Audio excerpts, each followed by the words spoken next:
Hello, people. Welcome to another day to Oge's channel.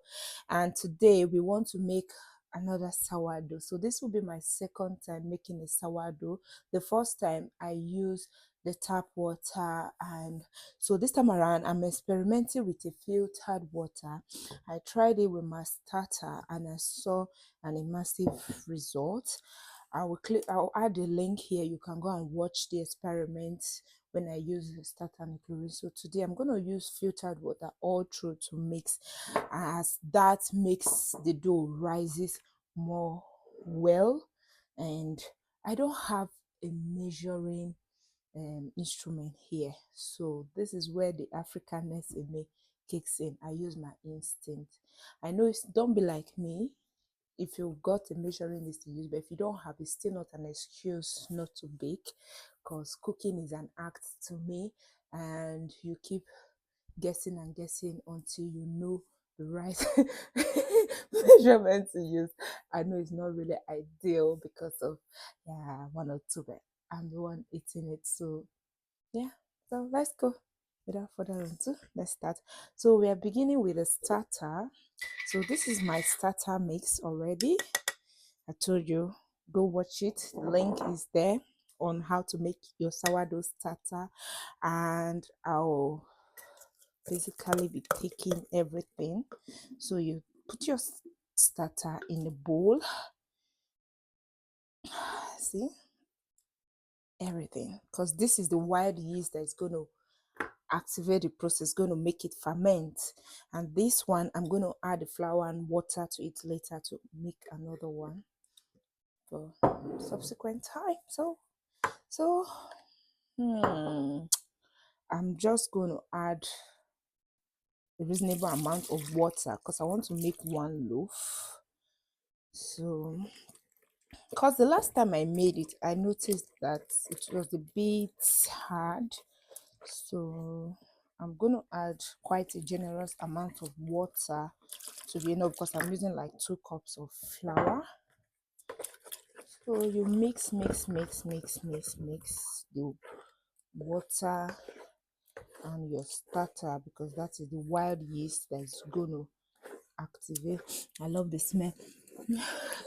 It smells like beer when you are fermenting beer or making brewery, similar to that. Or for those who are Africans, Nigeria, where you are making pap, you know that smell, the same similar smell you'll get because it's fermentation process. Okay, so now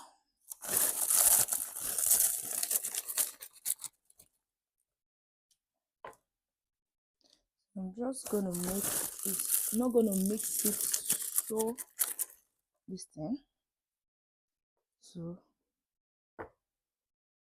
this is it, and then I'll use salt. I'll put 2 spoons, little spoon of salt, and then if it's not enough, I'm a tipping.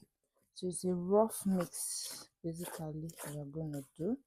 Not mix it so much. So it's better to mix it when it's not enough. You add little flour than for it to be too hard, because you're going to struggle stretching it. So I've added a little more because I don't have a measurement. Yeah, can't give you, but for those who are Nigerians, you know how your instincts, so you just keep doing until the spirit of your forefathers tell you to stop. So it's a rough mixture, and yeah.